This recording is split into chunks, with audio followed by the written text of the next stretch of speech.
Alors, est-ce que l'IA va trop vite pour moi? Bah, je trouve que ça va vite en tout cas, hein.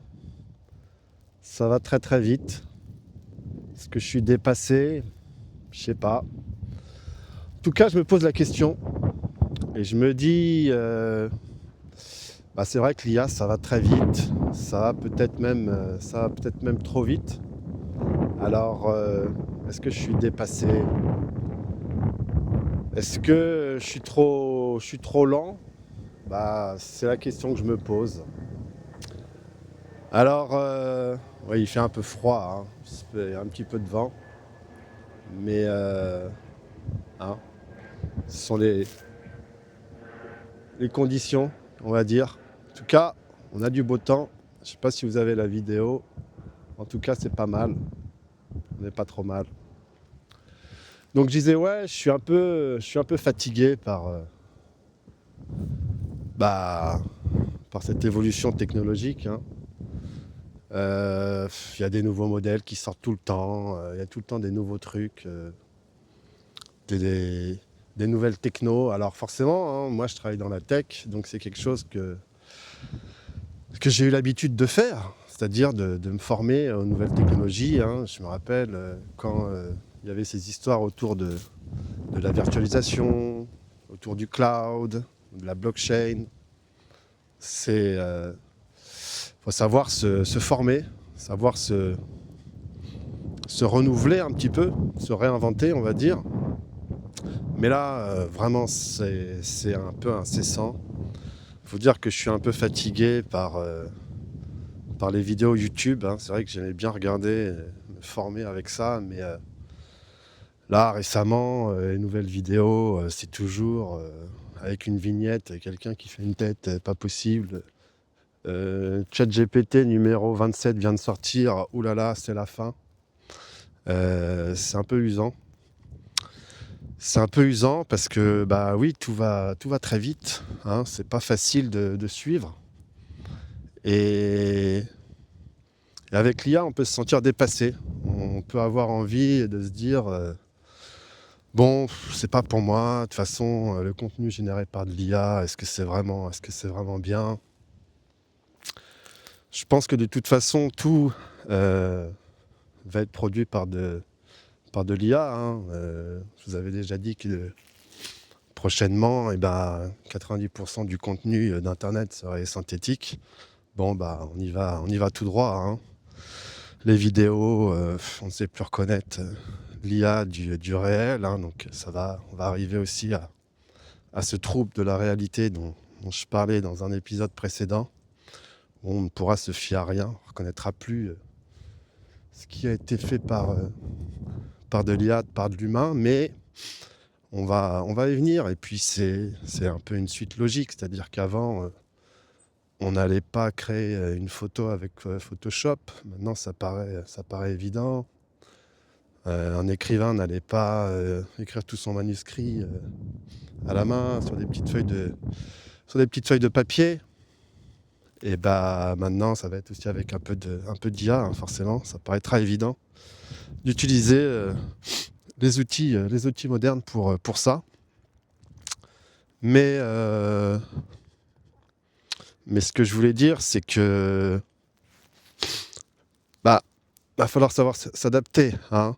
Un exemple que je cite aussi souvent, c'est le temps critique. C'est-à-dire que le temps critique d'un homme, ça va peut-être être la journée. C'est-à-dire que voilà, on planifie sur une journée ce qu'on va faire le matin, l'après-midi. Ça nous semble logique. Si je prends le temps critique d'un arbre, c'est peut-être 100 ans. Donc forcément, regarder un arbre pousser, ça va nous paraître un peu chiant. Et bah, le temps critique de l'IA, c'est sûrement la seconde. Ça veut dire que toutes les interactions, les transactions faites avec de l'IA, ça va durer une seconde. Donc pour une IA, regarder un humain planifier sa journée, ça va lui paraître très très long, hein, forcément. Donc je me dis qu'il faut absolument s'adapter. Et, et pour aller à cette vitesse de l'IA, Bon, comme je disais dans un autre épisode, hein, on nous propose des implants. Je suis pas encore à cet état, mais je me dis qu'il faut que je travaille sur mon double numérique. C'est-à-dire, de créer, un agent IA qui va être une copie de tout ce que je sais, qui va pouvoir faire ce que je fais, un peu au quotidien et qui va le faire à la vitesse, des IA, à la vitesse de la seconde. Donc,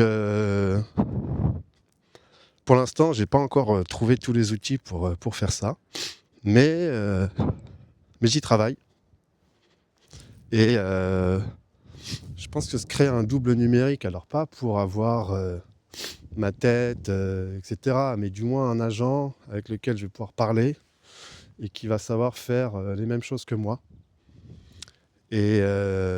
et pour ça, il y a différents outils qui existent. J'en ai déjà répertorié quelques-uns. J'en parlerai sûrement un petit peu plus tard quand j'aurai bien avancé sur le sujet.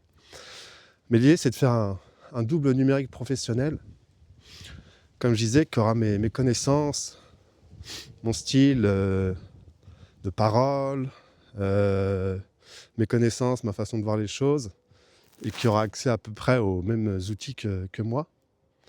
Et ce double numérique professionnel, une fois qu'il sera à point, je vais le mettre sur le marché du travail des IA. Et puis, toutes ces nouvelles actions, qu'il y aura à faire dans ce monde, ultra rapide, ultra sachant, c'est mon double numérique pro qui va le faire à ma place. Mais ça me permet de garder le contrôle et d'être à jour. Et cette démarche, ça va me permettre de pouvoir travailler sur ça sans avoir cette fatigue, d'essayer de suivre le train sans savoir pourquoi vraiment, me former, apprendre à utiliser ces outils pour un futur, encore un peu incertain sur le marché du travail et cetera, hein, vu que tout le secteur tertiaire risque d'être, remplacé par des IA. Donc autant prendre les devants. Donc voilà, je travaille sur la création de mon double numérique. C'est facile de copier sa voix, c'est facile de répertorier ses connaissances et de les mettre dans des PDF ou autres, dans des bases de connaissances que l'IA saura faire. Lui donner accès à mes outils de mail et autres, du moins à ma vie numérique. Je pense que c'est possible et voilà, l'idée c'est de garder le contrôle et d'être prêt, pour ces vitesses, de transaction. C'est-à-dire que peut-être que je sais pas, il y aura des projets où, il y aura plusieurs agents IA qui vont travailler ensemble et on aura besoin d'un gars qui a mes compétences, du moins un agent. Là, je pourrais fournir, mon agent sur mesure, qui sait faire ce que je sais faire et puis, qu'encaissera les transactions, financières sur mon compte, à la seconde, qui sera payé à la seconde, à l'utilisation, aux résultats fournis et tout ça, ça va être, une petite formation, intéressante, personnelle, pour avancer sur le sujet. Donc si vous aussi vous êtes intéressé par créer votre double numérique professionnel, eh bien contactez-moi, hein, je suis facile à joindre, que vous soyez développeur, ou peu importe, mais que c'est quelque chose qui vous intéresse, je serais ravi qu'on travaille sur le sujet ensemble.